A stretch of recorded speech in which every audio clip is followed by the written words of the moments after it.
Hello, Jacksonites. As promised, welcome to me and Trev's ranking of the Tremors franchise. Make yourself known. Howdy, everybody. I've reemerged for the new year. About damn time, too. So today we are going to be ranking one of each of our favorite of all time franchises from our least favorite to favorite. This is all subjective. This is all our personal opinion. So don't take it personally like a Star Wars fan would. And since he is my guest, Trev, you can start off. Okay, well, I have a feeling that our dead last entry, and we're going to also be reviewing the series, so this is going to be 8 of them. Yep, 8. We're doing all 7 movies as well as the short-lived TV series. So, yeah, my number 8 is A Cold Day in Hell. Mine, too. Ugh. So, yeah, we might as well just get into it. This is the only movie in the series where after it was over, I was like, that kind of sucked. Yeah, I really didn't want to say it, but I have to agree. I watched this with my brother, and I was kind of trying to be the good cop in the room, but after a few days, I was like, it wasn't very good. I didn't hate it. Really, yeah. Here's the thing. It really amounts to, I think, about maybe 3, 2 mainly. The big thing, the elephant in the room, is the fact that they're trying to sell us an Arctic angle, an Arctic environment, right? And it fails. It fails because you can tell, oh, they just shot this in Africa again, and they put a blue filter over it. And it's plain as day. It's painfully obvious that it's not what they're trying to show what it is. And the snow, the quote unquote snow dunes, is sand. There's sand dunes. Yeah, I just gave it away saying dunes because there isn't snow dunes. And you know, it's like, oh, we got some digital snow. This is going to fool everybody. No, like, not at all. And the thing is that they wanted to film in a certain location. I can't remember where it was, but they couldn't do it because it was like iced in, or there was something going on. So then they thought, okay, well, it's cheap to film in Africa again, so let's just do that. And then they thought that they would do the whole global warming thing. You know, and it's real funny because 2018 had a lot of global warming addressing sci-fi movies. There was Venom, there was Fallen Kingdom, there was The Predator. They all addressed little bit of, I think there was a little bit of that in Rampage as well. Yes, I think you're right, but not as obvious. Not as obvious, no. Like Rampage did it well. That was subtle. Yeah. Like everything else that came out, much as I love Venom, wasn't subtle at all. No, or The Predator, you know. And even more painfully obvious there. You know, however you feel about global warming, still you don't need to be quite that obvious and beat people over the head with it. Uh-huh.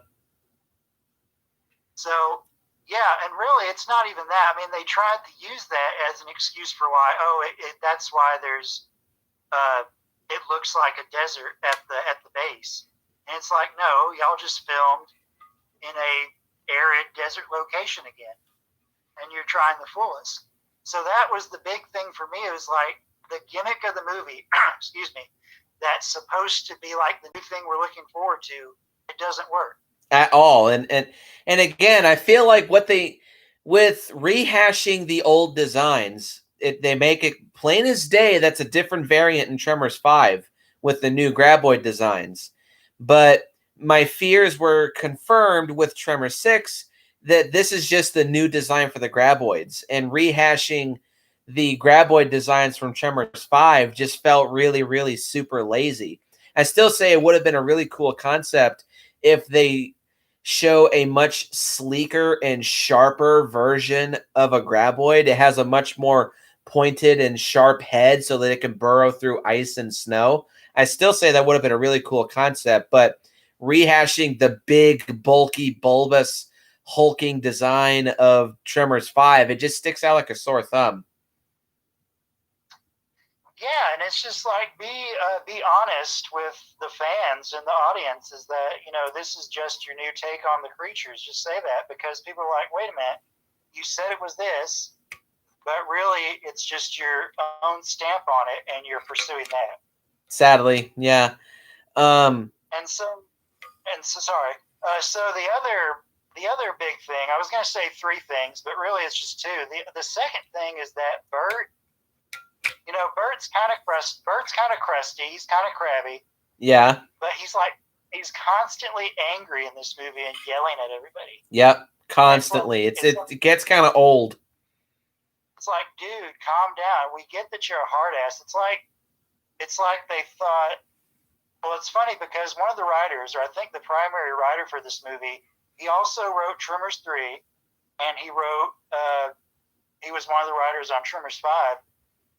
And I was thinking, well, you've done 2 movies already. This feels like a writer who's just coming in and thinking, oh, Bert's supposed to be a hard ass, so he's constantly angry at everybody. It gets old. What? It gets old. And also, I don't want to look at Michael Gross's ass. Yeah, there's you know, it also comes up again briefly in 7. I think Don Michael Paul, the director, he has he thinks piss humor is really funny. There's a lot of piss related stuff. True, yeah. Now, speaking of humor, that still is the best thing I can say about Tremors 6, is that it's the funniest of the whole series. There were some moments where I was just like splitting my sides. I was laughing so hard. So the humor is on point with Tremors 6. Everything around it, though, like the action scenes aren't that entertaining. The editing's not that great. It's plain as day that they did not shoot this in a wintry setting. Bert's a crabby old douchebag, and the rest of the cast is just kind of meh.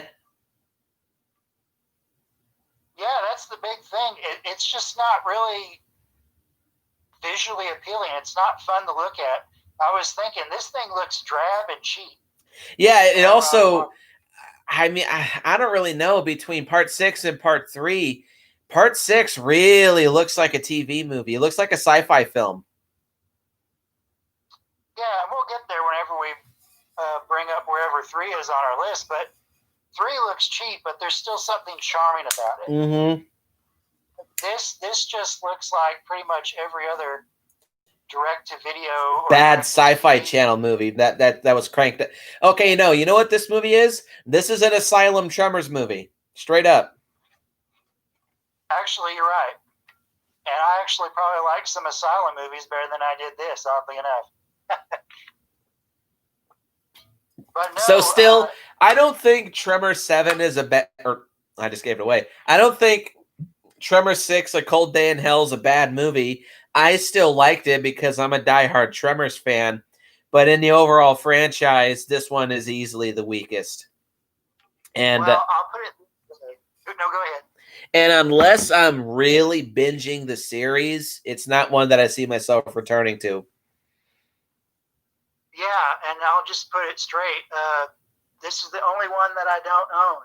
I got the Blu-ray Attack Pack, and I got 5 and 7 as their own Blu-rays. That's the only ones I have. Oh, and the series too.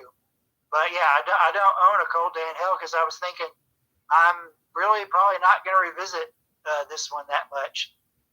And there's stuff in there. They're really trying to evoke the first movie in a lot of parts of it. But it just doesn't come together. Especially with introducing the daughter of Val and Rhonda, which I'm surprised she didn't come back in part 7. Oh, one last thing too. Bert and Travis's relationship kind of feels like it has Last Jedi syndrome, where it just keeps taking steps backwards.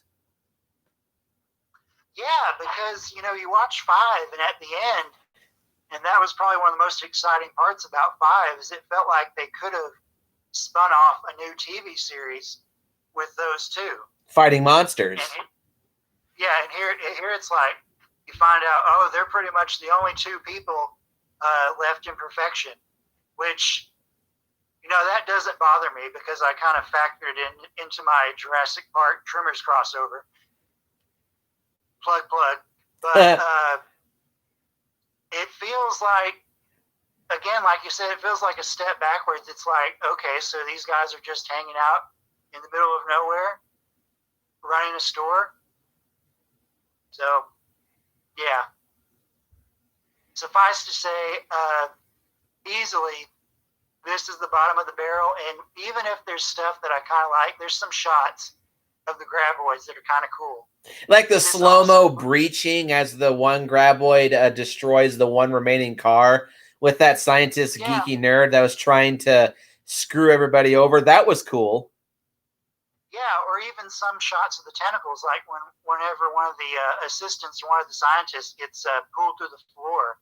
I thought they looked really good in that scene. But yeah, I think we've said it all. It's just whatever it's aiming for, it doesn't reach, and what's good about it isn't good enough to elevate it at all. Yeah, unfortunately. It kind of breaks my heart to say that. And it also breaks my heart to say that my number 7 is Tremors 7.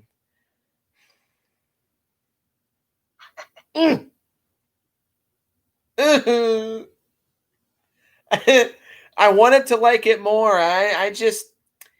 It's a little bit better than part 6 because it feels like a little bit more effort. Like, obviously they did execute what they were aiming for. Graboids on a tropical island. They did that very well. And they actually went to a tropical setting to showcase that and be actually honest for once.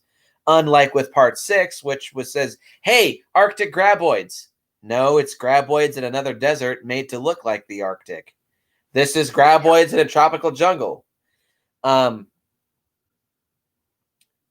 So there is a bit more good stuff to say about this one, but it's not as funny, unfortunately.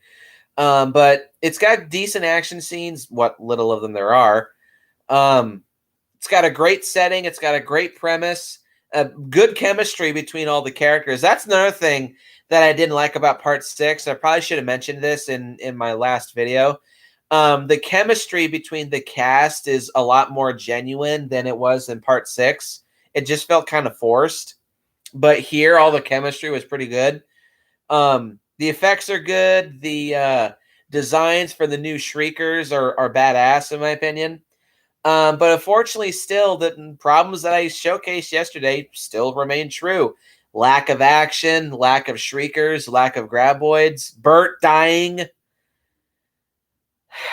Yeah, it's a little bit better than part 6, but it's just sad to say the franchise seemingly kind of ends on a whimper. Yeah. I'm going to get into it whenever I talk about mine, but... All right, go ahead. So my number 7, and this was actually kind of surprising, but I've started feeling this way about this particular entry for a while now. And it's not that it's bad, but I realize that I like the series to have a linear flow. So I'll give it away. My number 7 is The Legend Begins, Tremors 4. And really, the reason why is because I actually like quote-unquote weird westerns like The Valley of Guanji, Cowboys and Aliens. I like that concept, but for the 4th movie, I get that it's a prequel. It works as a prequel. It is a prequel, but I don't know. I prefer as like a 4th entry something like the series. Or even if you didn't acknowledge the series, the 5th movie basically picks up after the first three. Yes. And so really my favorite section of the movie, Tremors 4, is whenever they're holed up in the mutilating station, because that's pretty much where Black Hand Kelly gets the shine. Yes. And really, it's him, Black Hand Kelly, and the practical effects that are my favorite part of the movie. Didn't that actor who played Black Hand Kelly just pass away not too long ago? He did, Billy Drago. And fun fact, he and Victor Brown, who played Tyler on the series, they apparently were also guests on Charmed. Yeah. Charmed was a popular show because Norman Reedus, who plays Daryl on The Walking Dead, was also on Charmed for a little while way back when. Yeah, it was real funny. I had it on TNT one night, or it was actually really early in the morning, and they had Charmed on, and apparently Billy Drago, who played Black Hand Kelly, he was playing like a demon or something. And he popped up, and I was like, "Hey, that's Black Hand Kelly," because that's what I know him for. So yeah, whenever I was really thinking about, whenever I was doing this ranking, like whenever it came out, I was just like, "Oh, this is what Tremors 4 is. It's a Western, and it is a good movie." But whenever I was making this list, I realized there were other entries in the series that I like better. And plus, there's always been this thing that's kind of been off-putting to me over the years. Actually, is that number 4 kind of feels like a Hallmark Western movie that got invaded by Graboids. Yeah, just a little bit. And it's like the drama, the acting, and everything. It's good, but it also kind of is slow in some spots. True. Yeah. So actually, what I would say is, I think this is, depending on my mood, and currently my mood has it as number 7. Originally, it's funny, there was a guy I introduced to the series last year, and we did our ranking together, and I believe 4 was actually like number 3 on our list at the time when we did that. So again, it's like I was saying, it depends on how I'm feeling about it. And since I included the series this time around, which I prefer as a 4th movie, quote unquote, that's why Legend Begins got bumped down to where it is now. Fair enough. Yeah. Let's see. My number 6 is gonna be Tremors 3. Like with part 6, Tremors 3 I actually think this might be, I have 2 major issues with part 3. One is that a lot of the characters are pretty annoying, i.e. Nancy and Mindy. I think they're the most annoying characters in the entire movie, especially Nancy, because at least Mindy is trying to be, like, she tries to be smart a lot of times throughout the movie, but she's just kind of a typical boring, annoying teenage young woman. But Nancy is like really fucking bitchy and annoying in this movie. Like, she's trying constantly to be a thorn in Bert's ass this entire movie, and it gets really, really, really old. Like, she's the one that fucking calls in the government to stop Bert from cleaning up the Graboid issue. And if everybody just, like, that's a recurring theme with, huh? Sorry, I was just doing a quote.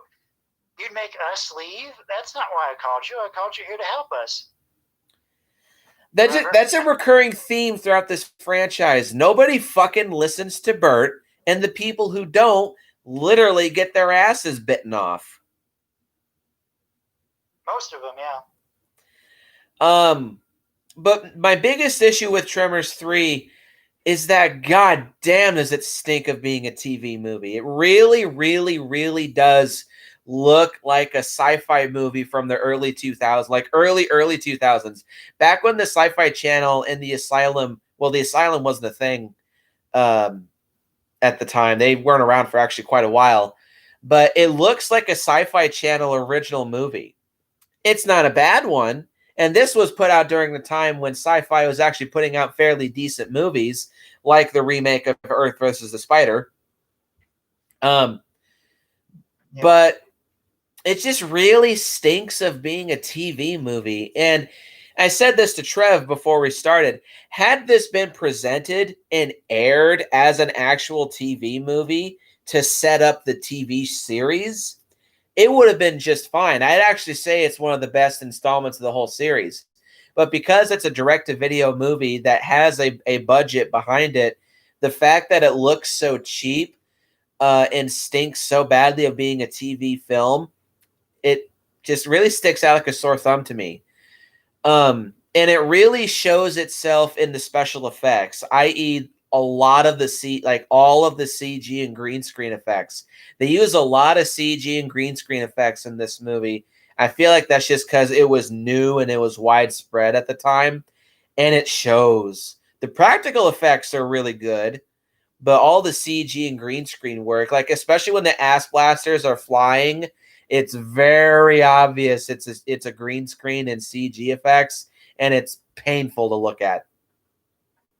Yeah. But outside of that, the movie has a lot of charm. It's got excellent continuity with the series. It feels like the third movie. Burt Gummer is now the primary character of the whole franchise, and he finally gets the shine. The ass blasters are a new addition. I don't think they're nearly as threatening as the Shriekers or Graboids, but they still are kind of creepy. It's got fun action scenes. It's got decent humor. Overall, it is a good movie. It's a fun film. I enjoy watching it, and I have a shit ton of nostalgia. But it's just in the overall scope of the franchise, it's just one of my lesser favorites. Next. That's a good assessment. All right, so my number 6. Hey,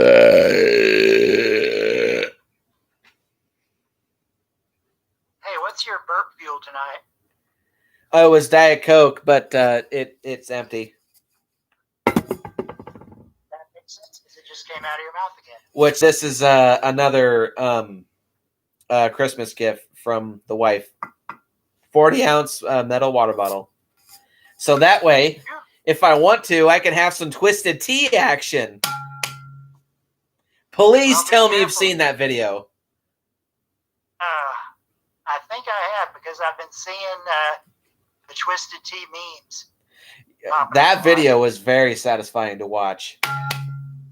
Well, hey, be careful because if you put anything besides water in those, the inner coating starts to peel away and it really stinks after a while. Great. So I found it. Yeah. Okay, so my number 6. Go ahead. Yeah. Turns out, it ended up by the time of this video, it's Shrieker Island. Yeah, so last time I watched this was on Christmas Eve. I think I've seen it about 3 times now. The other 2, actually all 3 times have been on Netflix. I haven't watched my Blu-ray yet. But yeah, whenever I was thinking about the other movies, whenever I was ranking it, at first this was a bit higher up there, mostly because I was relieved it wasn't A Cold Day in Hell again. Pretty close. Yeah, see, that's the thing is that I realized it's better. It actually feels like a proper follow-up to 5 in most respects, but it's still edging on there where you can tell. And see, I try to give new creators the benefit of the doubt, but it's edging on where you can tell the people making it now don't really fully get it. There's effort. There is definite effort, and I can see it. Yeah. Keep going.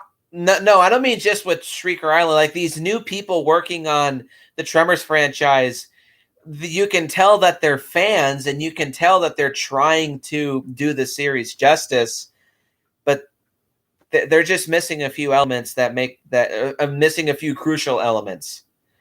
Yeah. Because at least part 4, which was stylistically very different, but it still felt exactly like a Tremors movie, partially because it was directed by the guy who did part 2.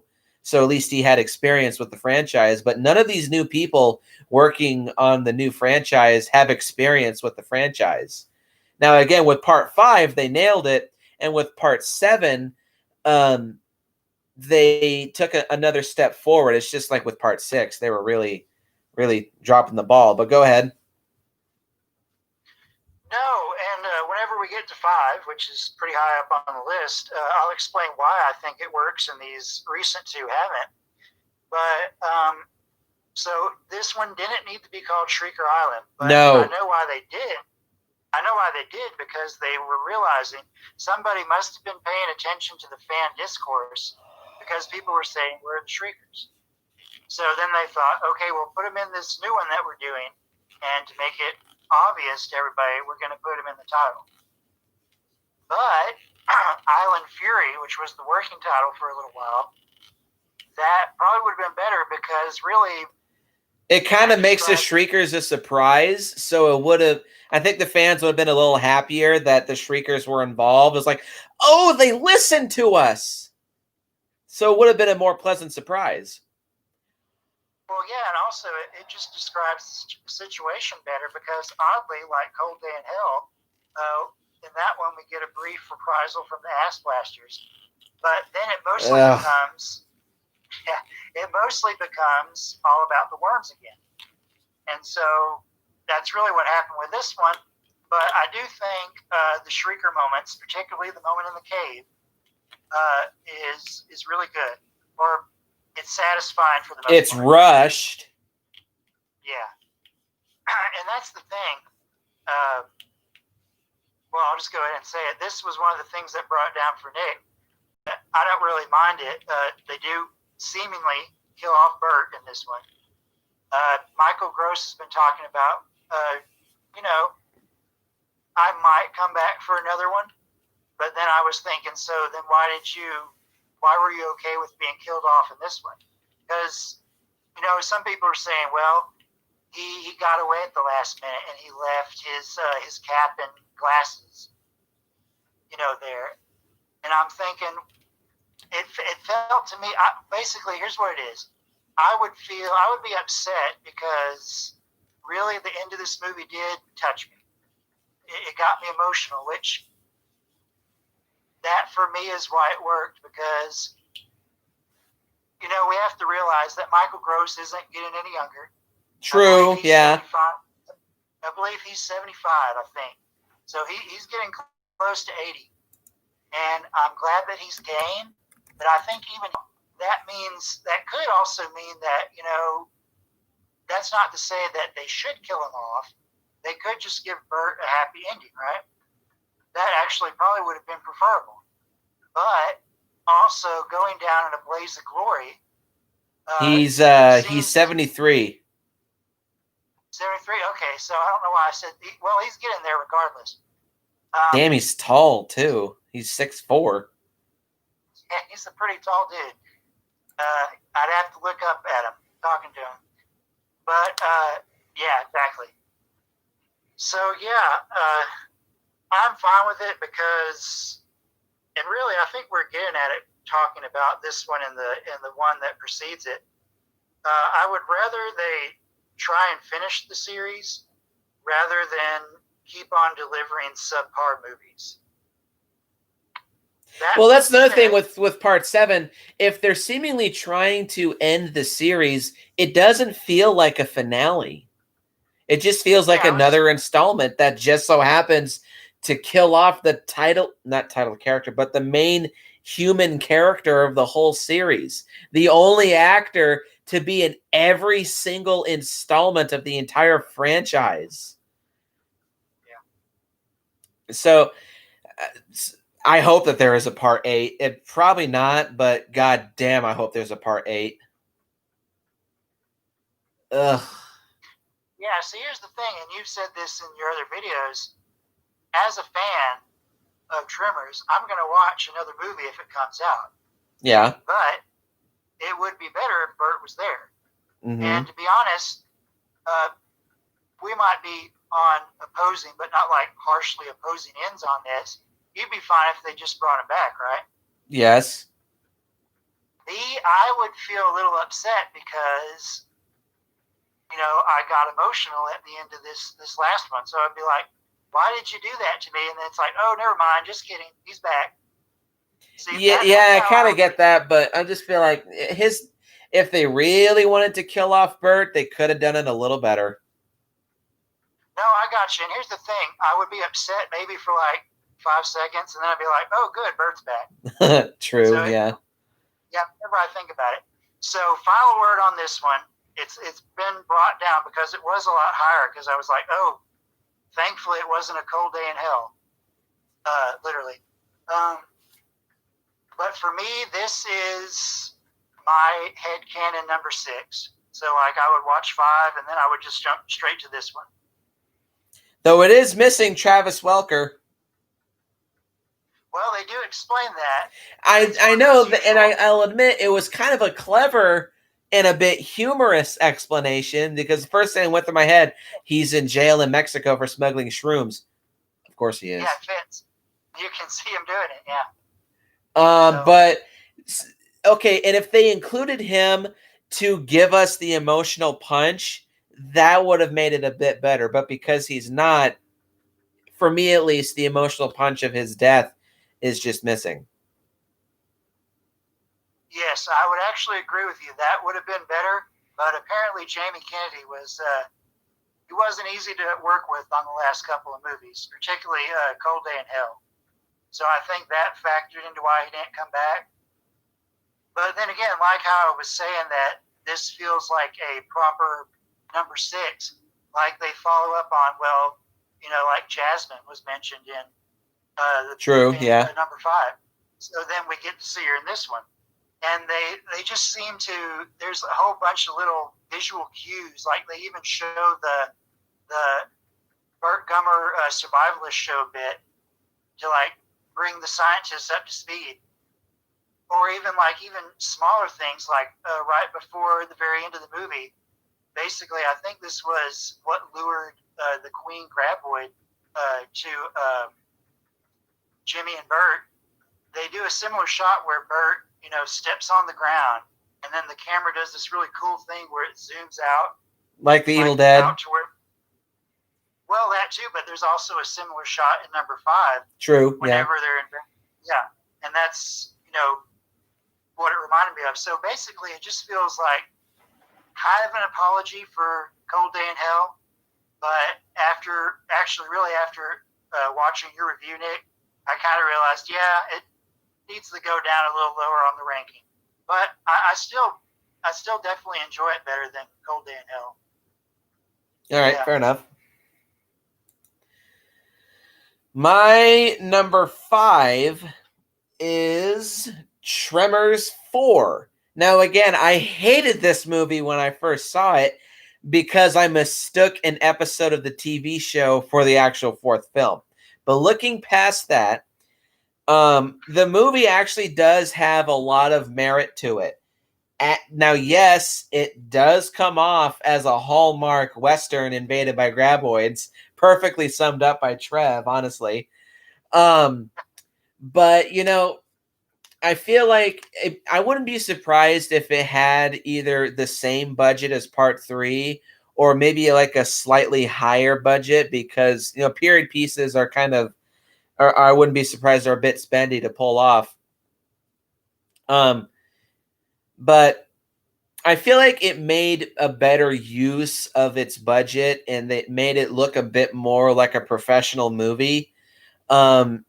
I also like that they made it feel a lot more like the first movie where it's just Graboids are the sole problem. But at the same time, they still keep it kind of fresh by introducing the baby Graboids, which I thought that was pretty cool. Because you never thought, these things aren't just born 30 feet long. So that's cool.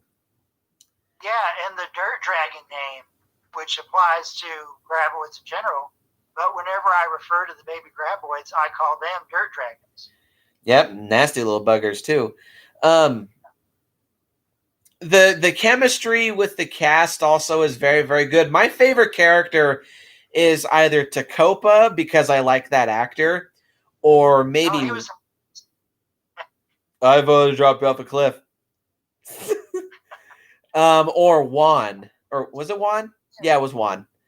And like his running gag of constantly losing his hat. It's a little dumb, but it's also still at the same time, and it's kind of funny. And he's just like the most overall well-rounded, likable character in the whole movie. While it's nice to see Burt Gummer play not Burt Gummer. Why did I say that? It's nice to see Michael Gross play an ancestor of like Diet Burt Gummer, but Hiram Gummer is kind of a dickhead. Well, minus the dickhead part, it seems like Hiram Gummer kind of is actually more like Michael Gross as an actual person, because he's actually rather, not really snooty, but he's like a very charismatic, upper crust kind of actor. If you actually see interviews with him and everything, he's actually kind of a soft-spoken person. Which that's all well and good. That's all well and good, don't get me wrong. But it's just like Hiram as a character, he's kind of a dick. They do pull off well that he's brought much more down to earth, and he's not nearly as full of him. Like, he's humbled by the end of the movie. So that's a good character arc, that he goes from being a snotty upperclassman, he's brought more down to earth, and he's like, oh, okay, so it's not that bad to actually work for your money. So that's a good character arc. The practical effects are very, very, very solid. The digital effects, on the other hand, not quite as bad as Part 3. I'd actually say in the overall franchise, Part 3 has the worst CG of the entire series. I'm not going to say the show, because that's obviously a TV budget, so it looks... I'm not going to say it looks good. It just looks like standard TV sci-fi CG effects. So you're not really having giant expectations. And the small amount of CG that they used in Part 2, I think is excusable, because it was 1996 and they barely used it, so it wasn't much of an issue. But the CG effects for Part 3 aren't that great. I feel like they were aware of that, and they tried to use them as little as they could. The practical effects are good. The gore effects are really good. I almost said that Part 4 was the tamest of the whole series, but now that I think about it, no, you see a bloody exposed rib cage, and a dude literally gets his head eaten off. Yeah. So can I point out two things? Because I actually watched your solo review for it, and the only CGI primarily that they use, like where it's actual digital, is the dirt humps. Everything else was supposed to blend in the practicals. Like during the muling station scene, whenever the tentacles come out of the full-size graboid, those are actually miniatures that were digitally implemented in there. So that's why they look kind of weird. And also, I think you thought that the graboid going through like under the bridge, like in between the space, that was also a miniature, because they, on the little featurette on the DVD Blu-ray, they show it, and they show. Oh, so they were composite shots. They are, yeah. And also, I remember you asking if a punt gun is a real thing, and listening to the commentary by S.S. Wilson, he confirmed that it was an actual thing. God, I don't remember anything that I said about my original Tremors reviews. Those were done so long ago. I'll have to go back and rewatch those, but continue. Okay, I guess a punt gun is a real thing. Yeah, it was used to hunt ducks. The whole point, and they actually say it in the movie. Yeah, I thought that was a joke. Yeah, but apparently that's what it was actually used for, and it was supposed to kill multiple ducks at once. Okay, so yeah, you must just use it for a flock. Like, damn, are you really that desperate for duck? I mean, bacon wrapped duck is delicious, but damn. Kind of overkill, wouldn't you say? That's how it was back then, I guess. But oh wait, no. Was I talking about Tremors 4 or were you? No, it was me. Both are. I just wanted to point those things out because, yeah. And I will also kind of say that I do think in the overall scope of the franchise, Part 4, despite it being a Western and a prequel, it's kind of the most forgettable of the entire series. It just kind of drags in spots. And, that didn't used to bother me because back whenever I first saw it, it was like, oh, yay, another Tremors movie is out. But over time, I've just been like, it doesn't flow like the other ones do. It almost feels like it, and because it only deals with Graboids, it just kind of feels like a diet version of the first Tremors movie. And that's also why some people, it's actually, if you go in the community, some people still hate it. Because for a while before the new movies came out, 3 and 4 were the ones that always got picked on. Right? Sadly. But nowadays, 4, it seems like, is fairly high up on the rankings. And also that guy I introduced Tremors to, he's Sean. Hi, if you're watching, whenever this gets posted. He doesn't like Shriekers or Ass Blasters. Yeah, he's like a purely Graboid guy. So that's why number 4 was fairly high up on his rankings. But he also liked 5 a whole lot on a technical level. So, yeah. So some people just like the worms, it seems like. Well, I would definitely kind of say they're the most iconic of the whole series. Oh, for sure. But you gotta love you some Shriekers. Oh, yeah. So next on your list, overall, yeah, Tremors 4, it's a fun movie. It's a good movie. I like it. I enjoy it. I'll watch it. Just once again, it's just the most middle-of-the-road Tremors movie. It's not amazing, but it's also not bad. It's a fun Tremors movie. Yeah, it's like I was saying. Right now, my mood is like, I kind of want to watch some of the other ones. But again, it's, yeah. So we're on number 5, right? Yes. My number 5. My number 5, surprisingly, because it was actually lower initially, is Back to Perfection, Tremors 3. And Nick makes a whole bunch of valid points because, especially during recent rewatches, pretty much everybody, almost everybody except for Bert, Jack eventually kind of gets into the swing of things. Everybody else is super annoying. Oh, God, I forgot to mention Jody. She gets better in the second half, but in the first half, she just like, give me money, give me money, give me money. I want to make money. I want to make money. I want to make money. It's like, ugh.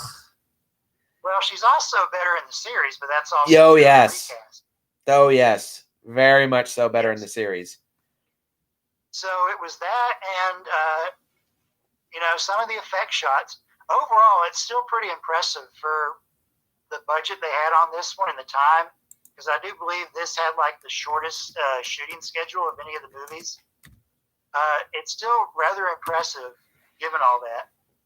And really, I think why it bumped up a little bit, it's actually basically in the middle as of now. Had a $6 million budget. 6 million? Yeah, estimated $6 million budget. Damn, really? Yeah. And I guess really why it's middle of the road currently, I was mostly reflecting back on my nostalgia for it. Because whenever this came out, that was actually right around where I was really getting into Tremors. Oh, it was shown on TV a lot. It was 2 and 3 for whatever reason. Well, actually, the first 3 got shown on TV a whole lot. In my case, I saw part 2 on TV once, but whenever there was a Tremors movie on TV, it was either 1 or 3. Yeah. And I don't know. I think for a little while, everybody said this was the worst until 4 came out. There might be some people who like it because it went back to perfection. Literally, it's in the title. But yeah, I mostly was reflecting on the fact that I was just getting into the first two movies, like, properly. There were some vague memories of watching them on TV when I was younger. But right around the time number 3 was coming out was whenever I was like, yeah, Tremors is my thing. You know, that's like whenever I was really getting into the groove of it. So it came out, and I was like, this is awesome. You know, it starts in Argentina with the anti-aircraft gun. That scene, even if the digital shriekers aren't that great. Ugh. See, on my videotape, and I bet you it still looks like this, it was kind of, the quality kind of made it look better because you couldn't tell as much that they were bad CG. True. So and this was still the VHS days. Yeah, yeah. Well, and I, for the longest time, thought that 4 never got released on video, but apparently it did, because whenever I got 4, it was a double pack with the first movie, a DVD. So I thought it was the first one that went straight to DVD. But anyway, so yeah, the opening scene for 3 just really grabbed me. And I was like, yes, we're watching a new Tremors movie. That's another big issue I have with part 3 is the lack of shriekers. I understand that that the focus was the ass blasters, and that was fine, but a big lack of the shriekers, because the shriekers, like I say, are my favorite form of graboids. I think they're the scariest. The graboids are technically, I would say, are definitely the most threatening because they're the largest, and the shriekers to be the most scary because I feel like they're just a lot more difficult to get away from. Yeah. Oh, we'll get there. I'm gonna gush about number 2. But what was the shooting schedule like? How long did it take to shoot? I'm trying to find this out. On the Stampede Entertainment forum, because for the longest time, original 4 movies, they would always be on that forum, and they would be answering all these questions about the movies. And I believe I was reading through that, and they were just saying that it's amazing that we got this done because we were really the schedule was really tight. So the information is somewhere on there. Before he got bitter about what happened with Universal making the new movies, S.S. Wilson, he's really the George Lucas of Tremors, if you think about it. He directed 2 and 4, and he wrote the first 4 movies, along with what happened there? Like, why did Universal cut ties with Stampede? Okay, so this is a short version, I guess you'd say. I think they were taking too long to iron out 5, which is funny because for the longest time, Steve, that's his name, Steve Wilson, he actually wanted to do this as far back as 2. He wanted to go to Australia. That's an excellent place to have graboids. See, that was actually the original plan for number 2. It was supposed to be Val Earl and Bert and Heather down in Australia fighting graboids and shriekers. That was the original idea for 2. So, that being said, Steve kept on holding on to the idea that maybe someday we'll get to go to Australia. And so, 4 came out, and I think, Western sci-fi or horror movies, they don't tend to really grab a mainstream audience. Nah, they're kind of a very niche type genre. So, yeah, unfortunately, I think that kind of factored into why... Unless you're Red Dead Redemption. Yeah, well, there you go. And that's also zombies, too, so... but no, I think the problem was that was a niche genre kind of film, making it a Western, And that's really what kind of put the series under for about 11 years. But in that time, he was writing the script for 5, and he thought, okay, this is whenever we're going to go to Australia.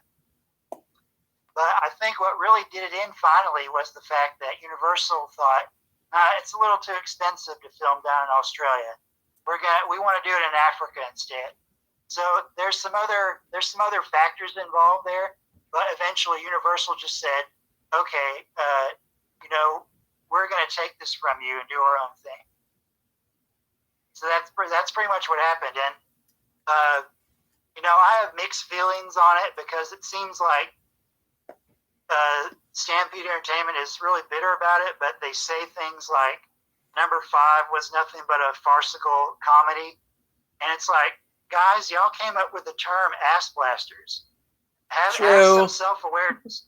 Yeah, so it's one of those situations where I'm like, I understand how you feel, but at the same time, your grievances with it are things you were doing.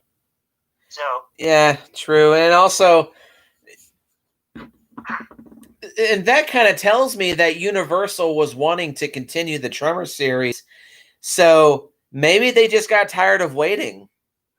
So I can understand that. It was expensive what they wanted to do with Australia, and also they didn't want to wait any longer. I think that's why we eventually... That still would have been a really, really cool concept to have Graboids in Australia, because that entire continent is a fucking desert. Yeah, and everything there wants to kill you, so it makes sense. So anyway, Tremors 3. Yeah, I kind of got off in the weeds there. Yeah, I think I was mostly, whenever I typed this out, I was feeling a bit not nostalgic.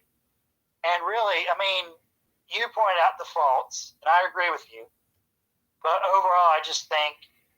It has charm. Yeah. It has heart. Yeah, exactly. And it's just like, it felt like the continuation from 1 and 2.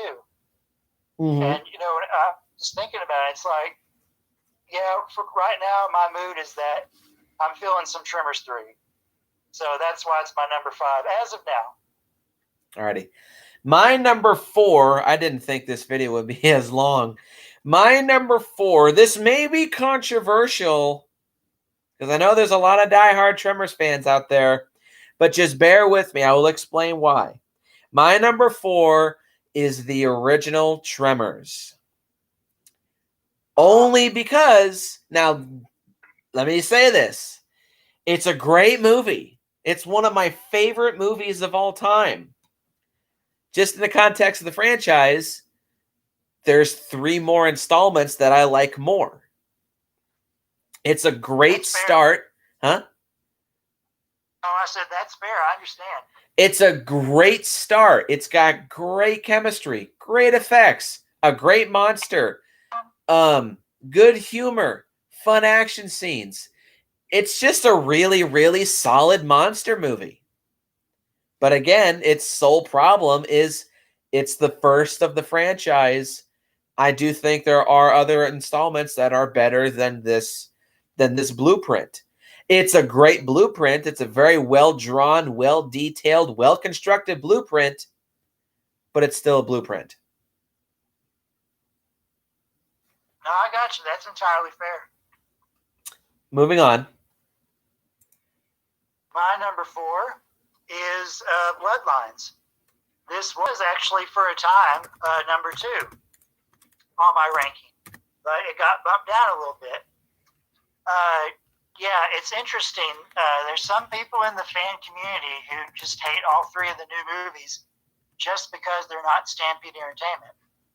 But boy, does that sound familiar? What? Boy, does that sound familiar? Yeah, it seems to happen everywhere, every fandom, really.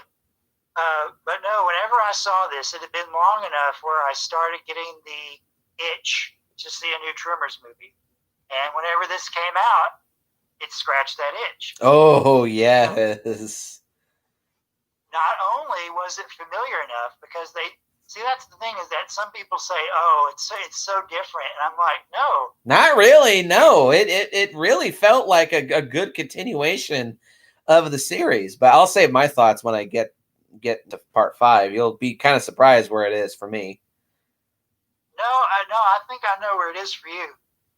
But no, here's all I'll say is that it really, what it did is it reminds me the most of number 2, right? Aftershocks. But it also did what any of these sequels that are, any of these sequels that come up from a franchise that's been dormant for a while. It's a good reboot. Yeah, exactly. It's fresh enough. Whenever I watched it, I was like, this feels familiar, but also new. Well, I wouldn't even really say. See, I don't like calling a sequel a reboot. Like they say Jurassic World is a sequel but also a reboot, or they say Force Awakens, because all three of these movies came out in the same year. They say all three of these are reboot sequels. I wouldn't really call them reboots. I would just like to call them relaunches. They relaunched the series into a new direction, which is exactly what all three of the 2015 sequels, Tremors 5, Star Wars 7, and Jurassic World 5, all due to the or 4, all due to the franchise. They relaunched the series for a new audience. Well, and also Genesis came out that year. Oh, there's that too.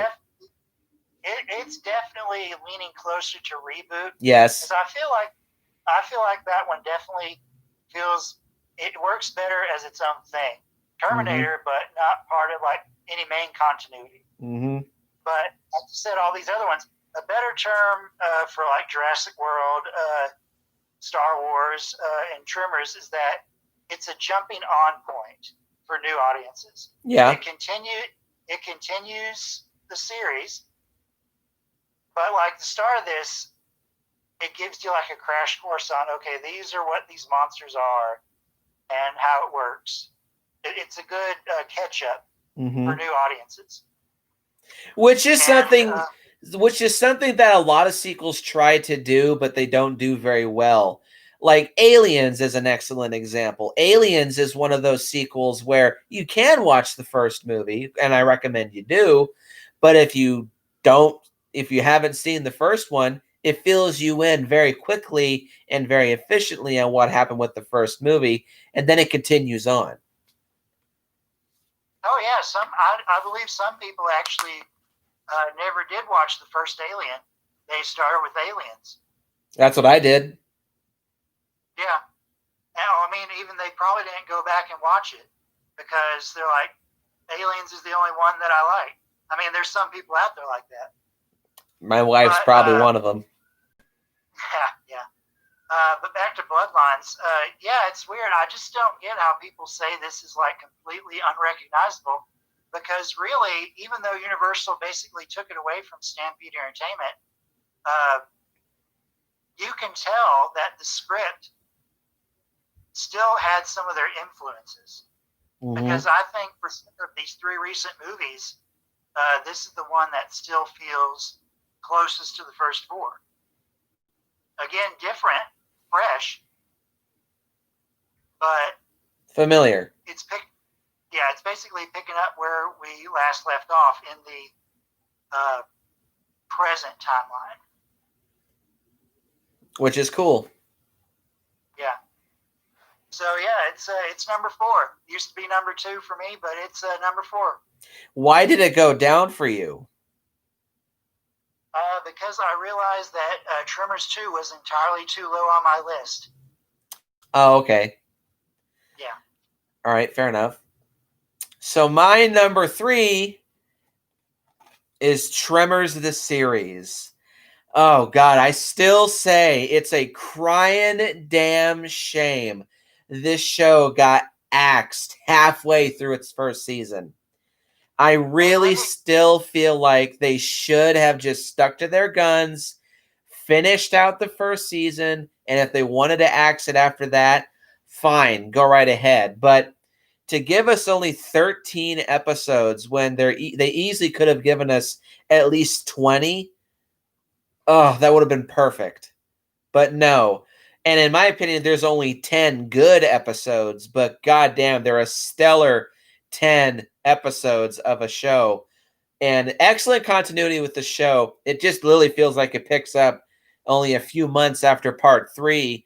And it's just a bigger exploration of not only just the Tremor series, but like Perfection Valley as a whole. Great show. I have a shit ton of good things to say about it. You want more, watch my review. I pretty much just blow this show. But I love it. The biggest problem is that it was axed halfway through its first season. I can't imagine how awesome this would have been if it got 2 or 3 seasons worth. That would have just been excellent. But it kind of seems like the studio was intentionally sabotaging itself by pulling a Firefly with this. Love this show.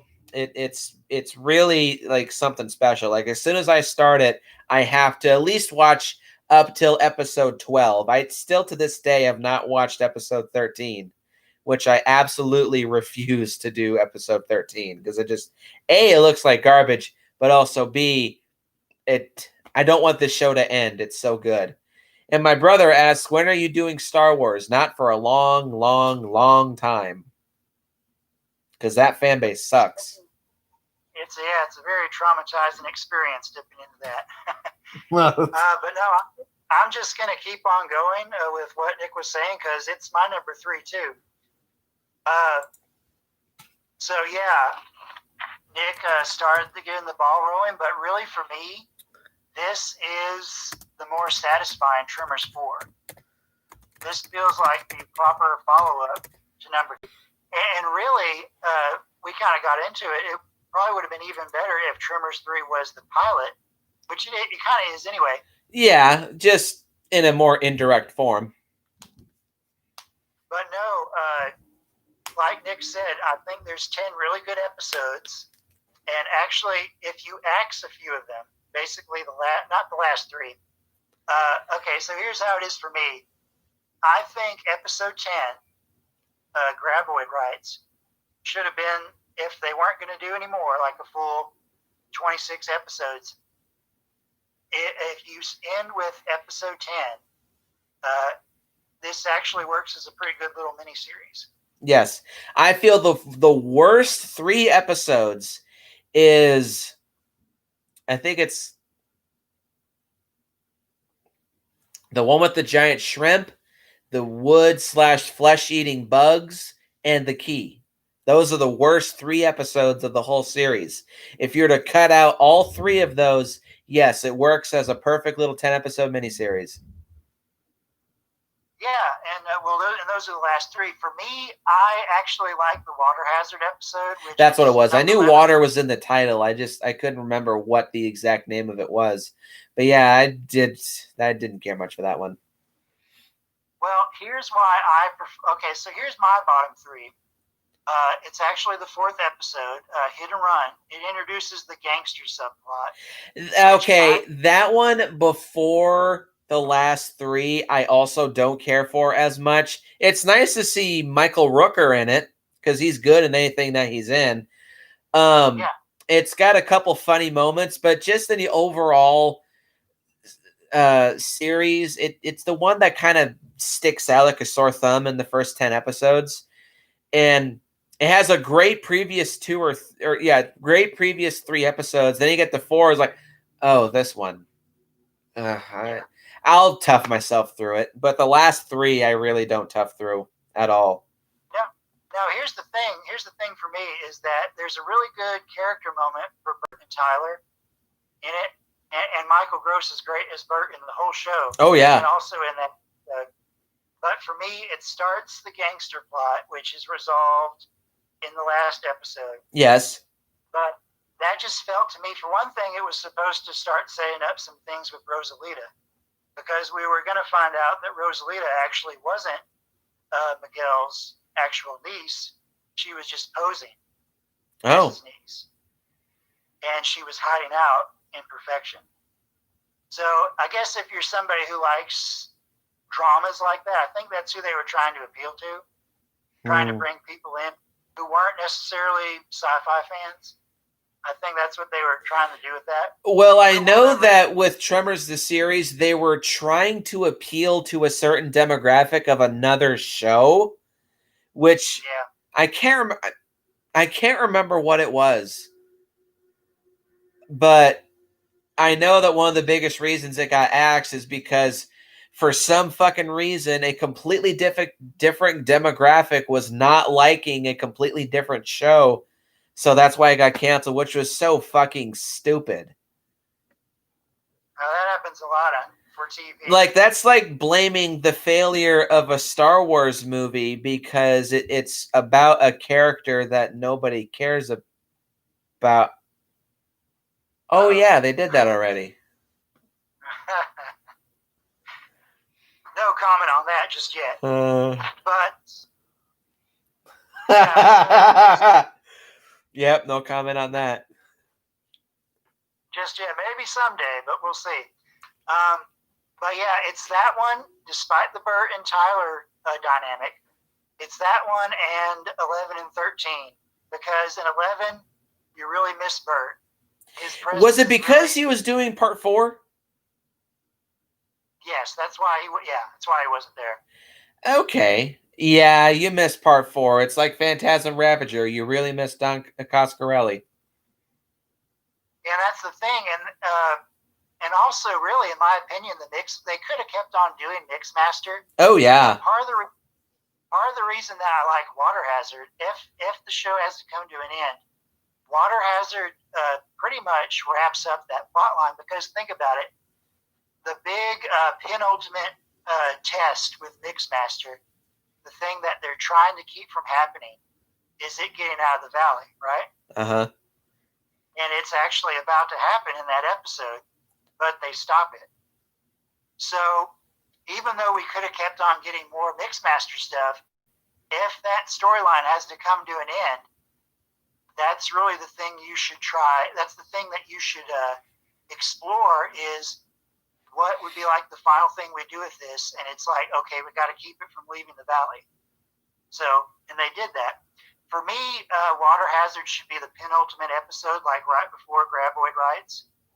Because also in Water Hazard, I believe you said you didn't care for this, but like with the characters, they really bring home the idea that everybody's struggling financially. Yes. Like Rosalita's struggling, Tyler's struggling, and they don't want to tell Bert, because if you think about it, Bert's trying so desperately to make sure that people stick around in perfection, because he's fine by himself, but at the same time, he's given purpose by having people to look out for. Mm-hmm. So that being said, he's really trying everything he can, saying like, we can still live here despite like whatever. But everybody keeps on saying, well, the tour business is struggling. Nancy's out there basically because she's a hippie.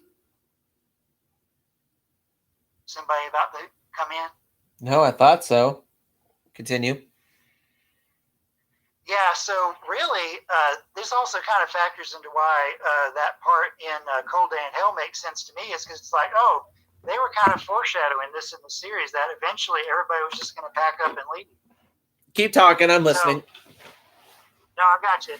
So to kind of shorten this up, basically for me, the themes that are also brought up in Graboid Rights about should we live here or should we not, they begin to lean into that with Water Hazard. So that's why I think it should be the penultimate episode of the show. Keep talking. I'll be right back. I got you. And also, it ends the Water Hazard ends the Mixmaster arc, which is basically the second half of the show. And you have to do some rearranging with some of the episodes, which I was kind of working on last time I watched it. But if you rearrange it, it definitely does work as a miniseries. And like I was saying, it's preferable as the fourth entry. And just a lot of great, because it's a show, lots of great character moments. Bert and Tyler, in some way, are pretty much the closest thing to repeating the Val and Earl dynamic duo. Whew. And there's even a bit of Val and Earl's theme that pops up in one of the episodes. I believe it's whenever they go down to Arizona, or over to Arizona. They played. All right, I'm back. Everything cool? Whew. No, yeah, I just had to pee. Oh, I got you. I was just saying that I finished saying that Water Hazard was for me, it's the penultimate episode that leans into Graboid Rides. But also, probably the best thing, and this is my final thing I'll say about it, the Bert and Tyler dynamic is the closest to Val and Earl. Yes. They're by far the best dynamic duo of the franchise aside from Val and Earl. Yes.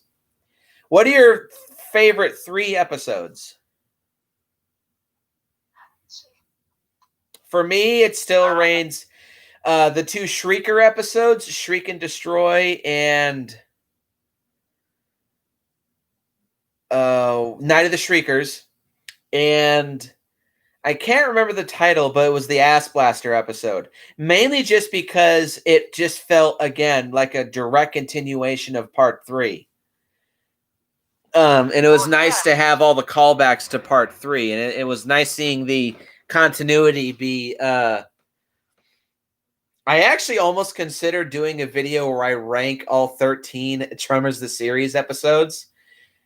Yeah. Might actually still do that, because that actually sounds like a good idea, and at least give me an excuse to rewatch the show. Like you need one. True, yeah. But, well, my wife is a hater, so, but still, whatever. I got you. Yeah, I just like the direct continuation of the movies with that episode. It was a nice establishment of continuity as well. And my least favorite 3 episodes is still 11, 12, and 13. With 4 being a very, very close 4th. I got you. So my favorites are probably Shriek and Destroy. Great one. I thought that was the real Tremors too when I first saw that on YouTube. Yeah. Project 412. More burp fuel. No, and I'm going to try and not go on about this, but the extra layer of mythology that they add with Mixmaster and Cletus, that's why I like Project 412, because you watch it and you're like, oh, so while the first movie was happening, Cletus was out there somewhere watching. Yeah, it kind of establishes Perfection Valley as this whole Garden of Eden of monsters. And I really think they could have had a real, that's kind of like a big kind of untapped potential. And this is another reason why I really, really fucking hate that this show got canceled. Because I think they could have had something really good on their hands, but life isn't that kind to us Tremors fans. Unfortunately, although it keeps on coming back, or at least it was for 3 phases. True, yeah. So the 2 Shrieker episodes and 412, I think, are going to be my favorites. And of course, it's nice to have Christopher Lloyd in this show. Like, he's good in pretty much anything that he's in. And I'm not a huge fan of these movies anymore, but I like that they couldn't refrain from having at least one Back to the Future reference. Yeah. But my favorite of Cletus's episodes was actually the one with the plants. Yeah, that one was my favorite Cletus episode because I liked the scientific chemistry with an older scientist from a different era of science, but he still manages to mix well with a new, more modern era of science. He knows his shit. He knows how to interact with other scientists, and he knows how to solve a problem. So I really like that aspect of that episode. And also, I can't remember his name, but that super nerdy dude, that's probably my favorite. Larry, yeah, that's my favorite of his appearances too, because not only he's a little bit annoying, but he's also trying to be helpful the whole episode. He's trying to help solve the problem too, even though he almost gets his ass killed a couple times. Like, he gathers up supplies, he helps keep the seeds from spreading, and he actually he tosses his coat over the last flower that's about to spit seeds. So he literally catches a grenade right before it hits the ground.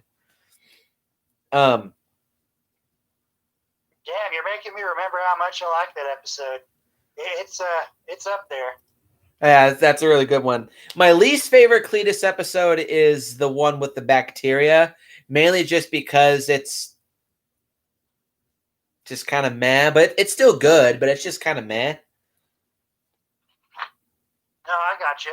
It's actually, now that we're talking about it, and really, if you want to do a whole separate video ranking them, I'm down for that because we can just keep on. I think I might just do that now that I think about it.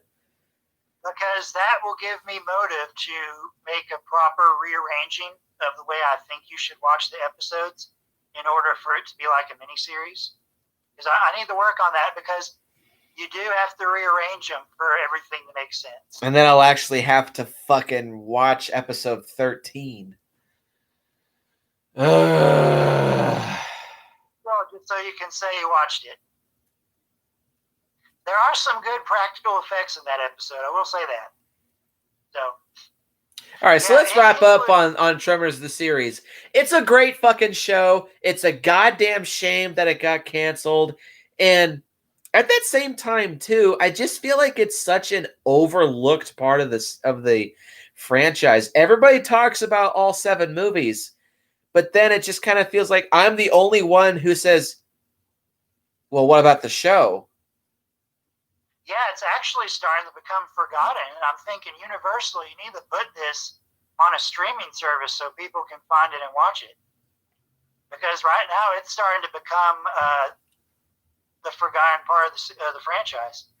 Sadly. Moving on. Because it's obviously it's number 3 on our list, so it's great. So my number 2 is Tremors 2. At one point, this was my favorite in the series. There's just one more that I like more than Tremors 2. But goddamn, Tremors 2. This is the closest that the Tremors franchise comes to being scary. All of the scenes that take place at night, in my opinion, are the best parts of the movie. Like discovering the Graboids or dying off, and then the first appearance of the Shriekers. It's really atmospheric. It's really suspenseful. It's really creepy, and it's so well done. The combination of a picture speaks 1,000 words aspect, the dark, moody lighting, and the really eerie ass music.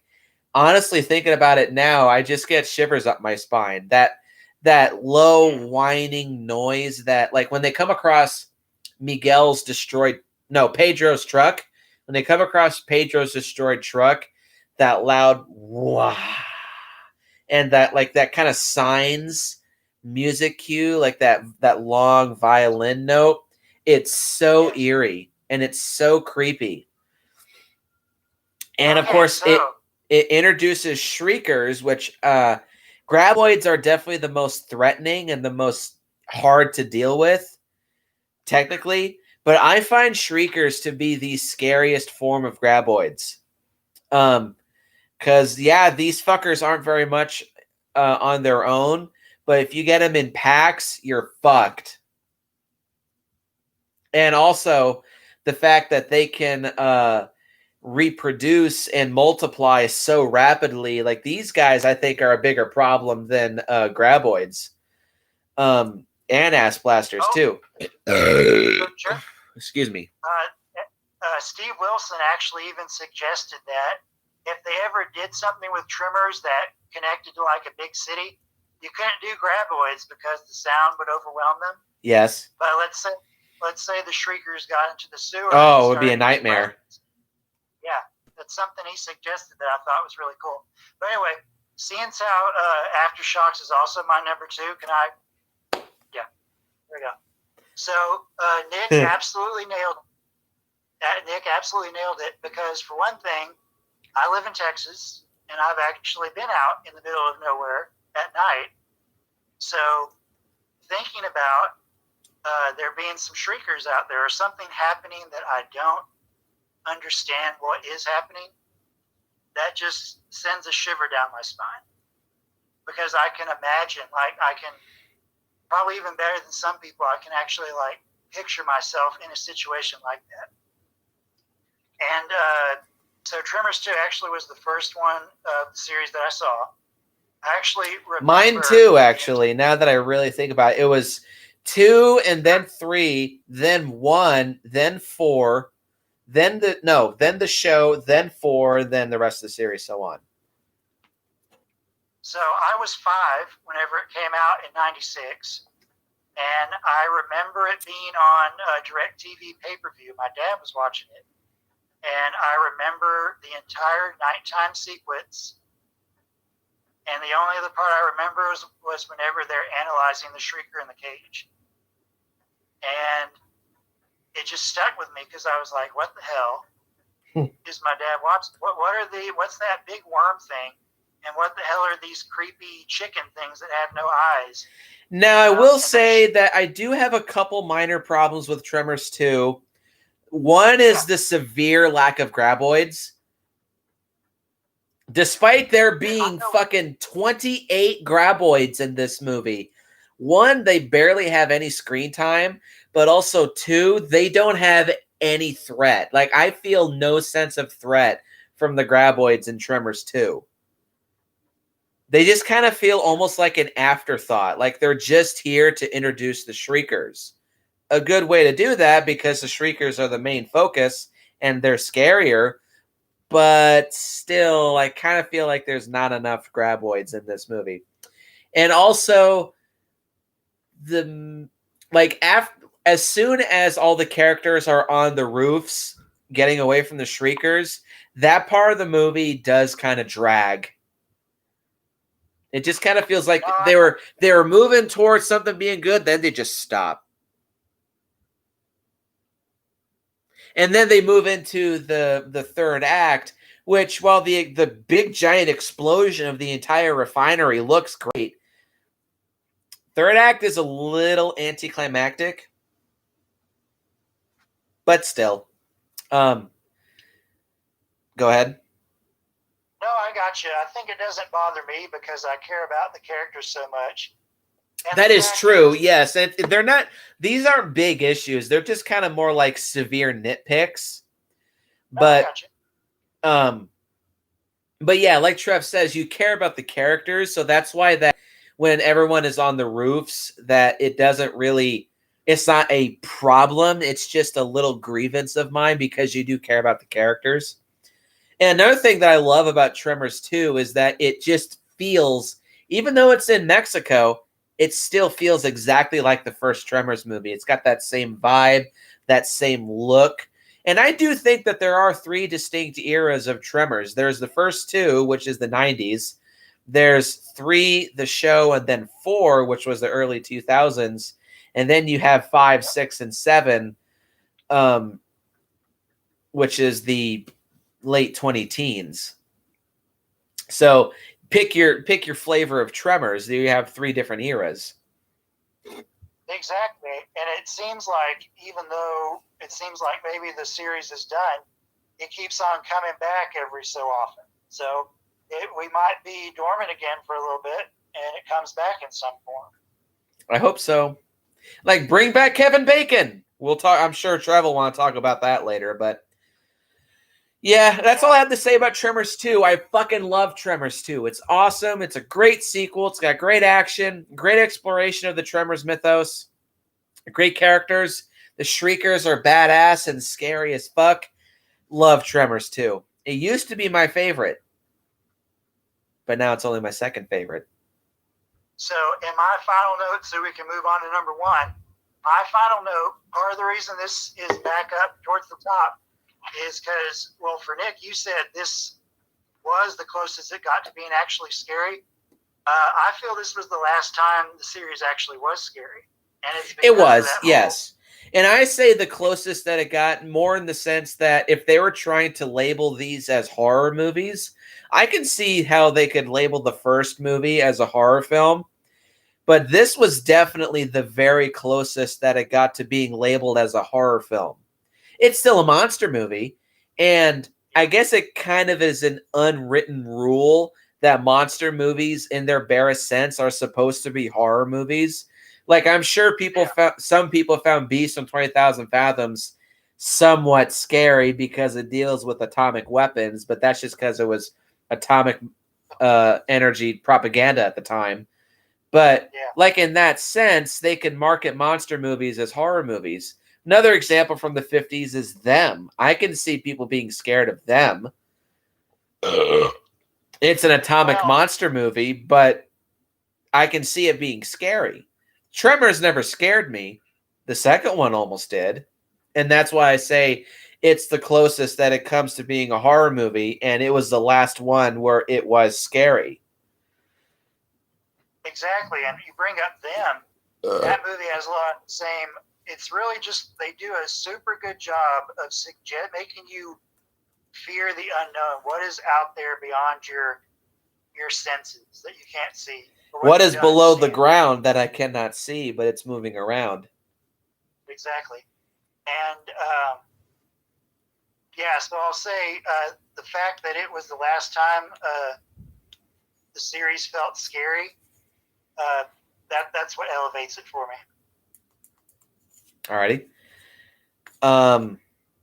So my number one, I can guess what what Trev's is, but my number one is Tremors 5.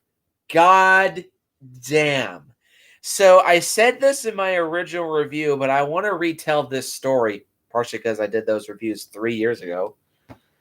2.5, but you see what I mean.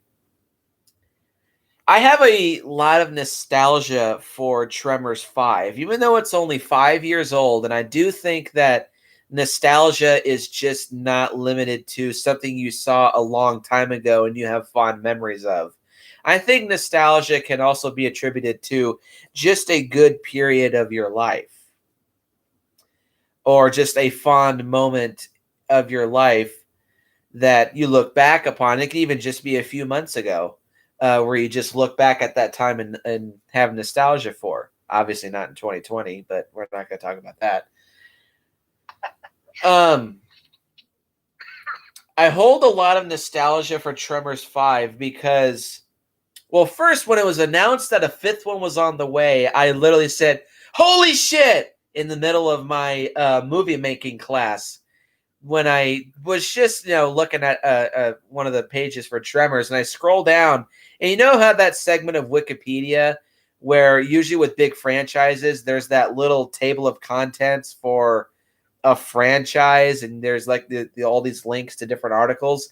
I look down and I see Tremors 1, 2, 3, 4, 5. There's a fifth one on the way. Holy shit! So of course I was excited. And I watched part 5 on Netflix with my stepdad and my mom, who both are, my mom even less, like she knows of Tremors and she knows that I like Tremors. She just kind of likes it a little bit because of me. My stepdad is a bigger fan than my mom is. So I watched part 5 on Netflix with my stepdad and my mom. But I also fondly remember part 5 because I had just graduated high school. So I was like very proud of myself that I graduated high school, and I was just, enjoying that new sense of freedom. Like, I'm finally out of school. I don't have to go back anymore. I'm free. Independence. Which I still feel that to this day sometimes. I sit back and I realize, damn, I don't have to get up to go to school in the morning. And that feeling actually really stuck with me for like almost 2 years after I graduated high school. That sense of surrealness that, my God, I don't have to go back to school. So, yeah, I just hold a lot of nostalgia for Tremors 5, and it really does hold a special place to me. It also, another way that it is nostalgic is because it was the one Tremors movie that also my friend Grayson hadn't seen. He's also a Tremors fan. And he brought over his PS4 and he hooked it up in my grandparents' place. And we rewatched Tremors 5 together. We just had a total fucking blast watching the movie, especially with the scene where Bert fires all those missiles into that fucking cave, and he just he does this weird like and then Travis looks at him and is like, psycho. And when he did that, me and Grayson just started screaming with laughter. We literally had to rewind like a half hour's worth of the movie because we were just dying of laughter so badly. I really don't get all the hate that Tremors 5 gets. I used to be part of the same Tremors group that Trev is a part of. I would see people just miserably bash the living shit out of Tremors 5 and almost pull a Star Wars fan base. Say, it's so different. It doesn't feel like Tremors. It doesn't look like Tremors. It's not Tremors. I was like, what the fuck is wrong with you guys?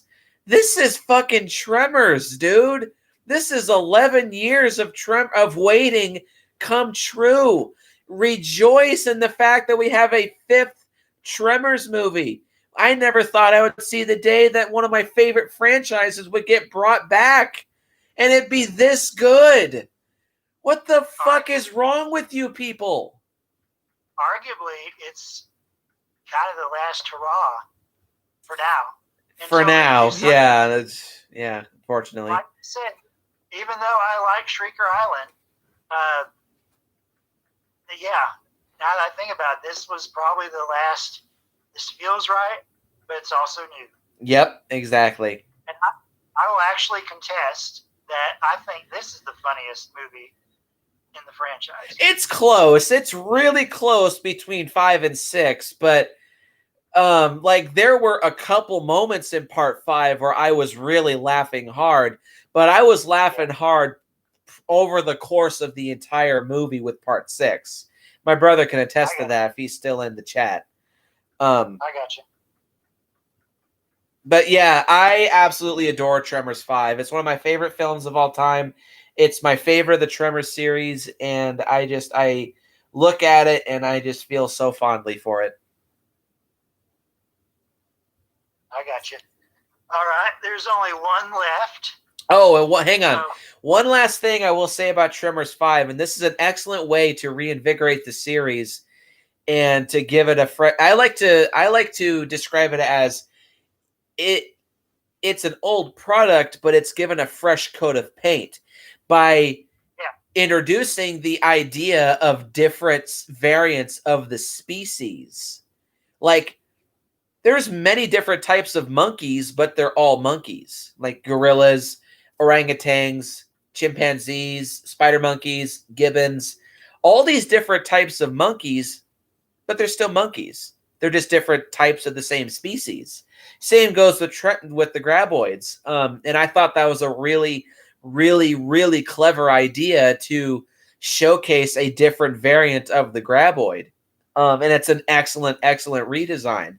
And like I say in my Tremors 5 review, despite it looking so different, if you're a diehard fan of the series and you look at that, you just say, that's a Graboid. That is definitely a Graboid. And I think that was really cool. Sadly, Universal just turned around and said, no, this is actually just the new design for the species overall, which is, again, lazy and kind of a shame. I wish the Shriekers from Shrieker Island were in this movie as the African Shrieker.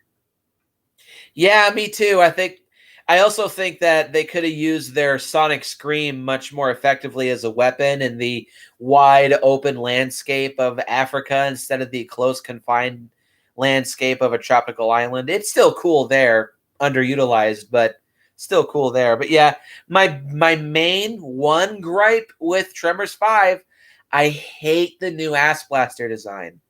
I hate it. It looks... Okay, if someone was to say that looks too different for once, I would agree. Because it looks absolutely nothing like an Ass Blaster. Because the one thing that just... that groups all 3 different stages into the same creature is their mandible and head designs. The Tremors 5 Ass Blaster doesn't have that at all.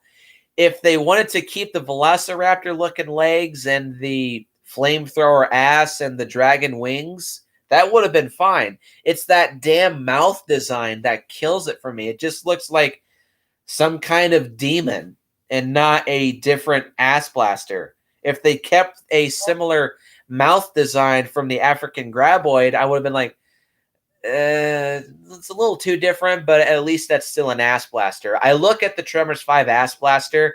It does not look like an ass blaster. It just looks like some kind of demon out of Doom. Yeah, it's mainly because of the mouth.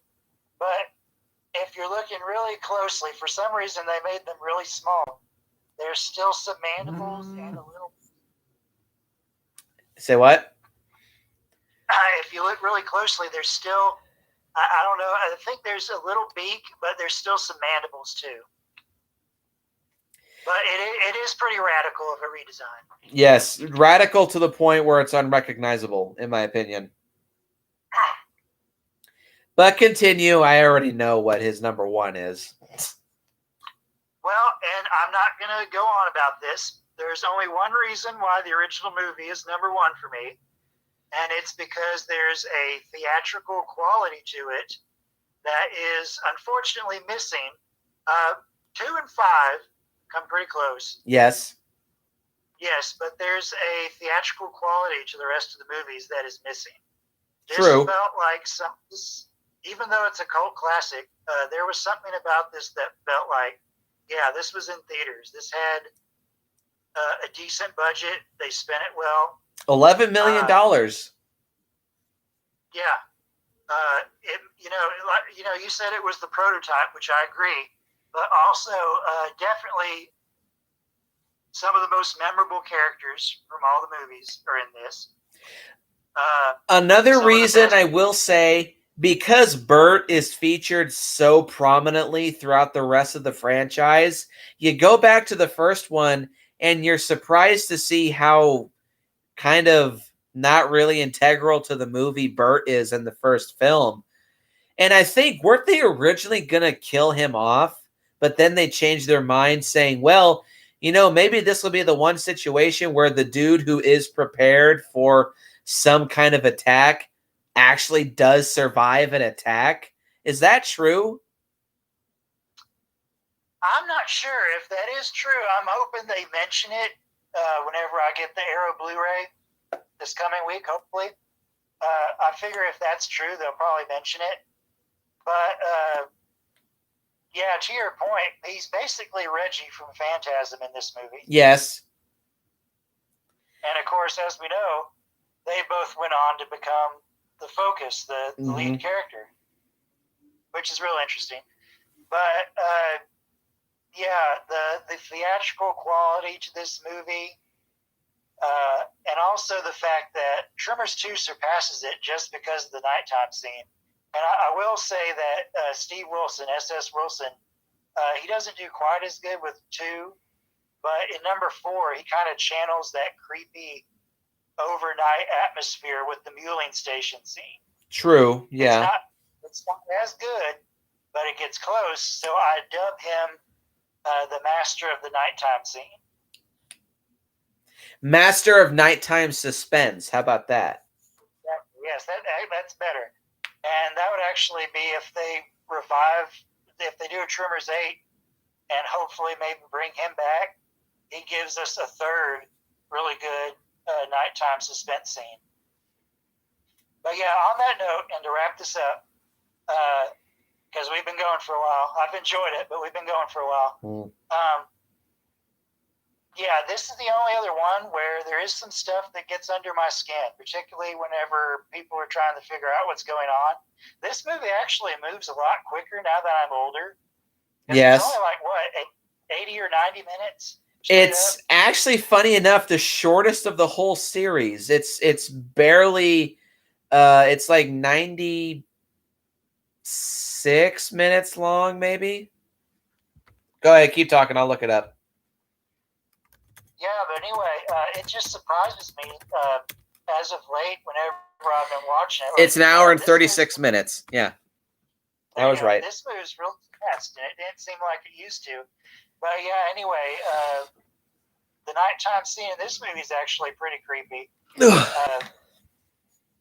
way it ends with, even though it was a couple of flashlights that they just kind of waved around and then turned off, whenever the station wagon goes under, that's a pretty creepy. Oh crap, those people are dead now.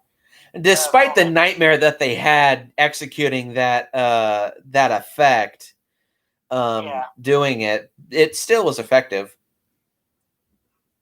Gotcha.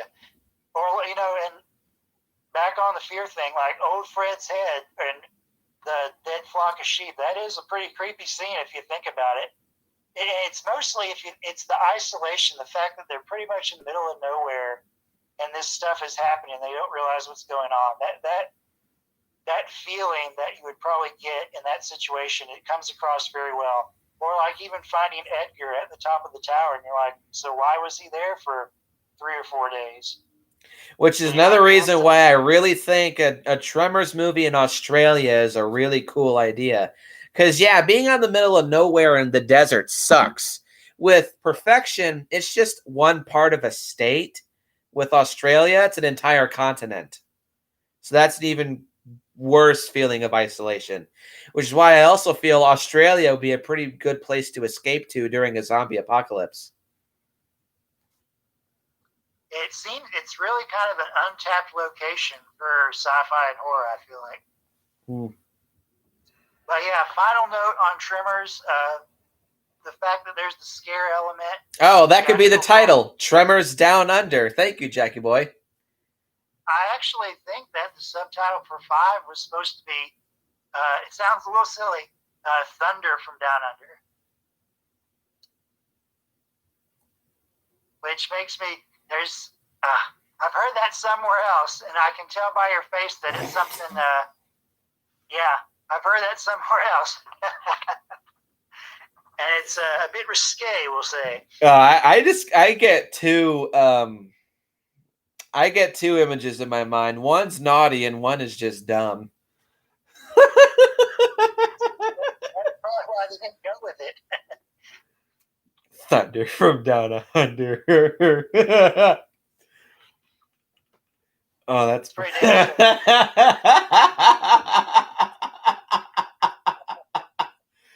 Oh, that's funny.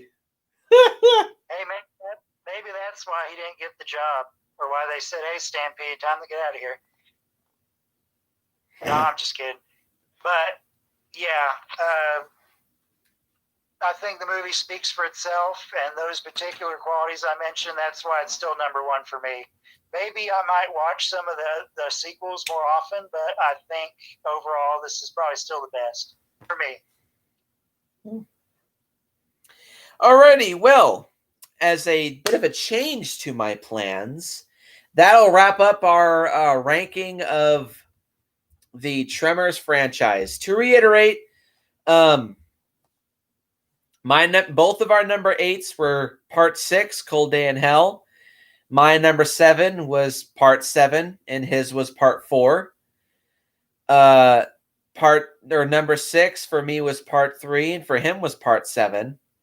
Number 5 for me was 4, and him was 3. Wait, no, did I skip one?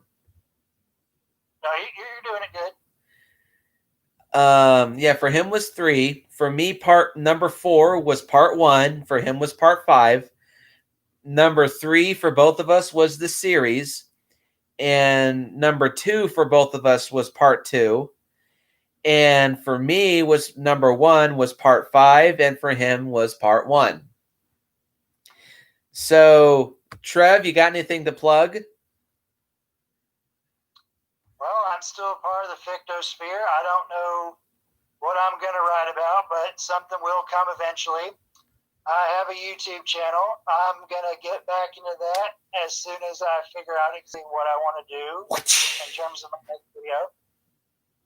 So, just be on the lookout. Still part of Fictosphere, and I do have a channel out there. Trevor of Fictosphere is my nickname. There you go.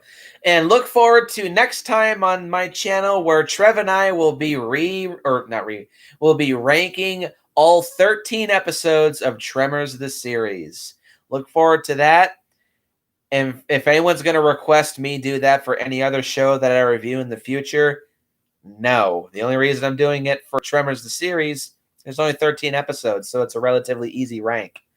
No way in hell will I rank every single episode of iZombie, for example. Maybe individual season by season, but not as an overall whole series ranking. That would just take too long. Post your comments down below. Let me know what you think. Hit the like button and hit the subscribe button and share this video with your friends. Go check out Trev's work on the Fictosphere and go check out Trev's YouTube channel. He's only got one video up, but it's a relatively long one.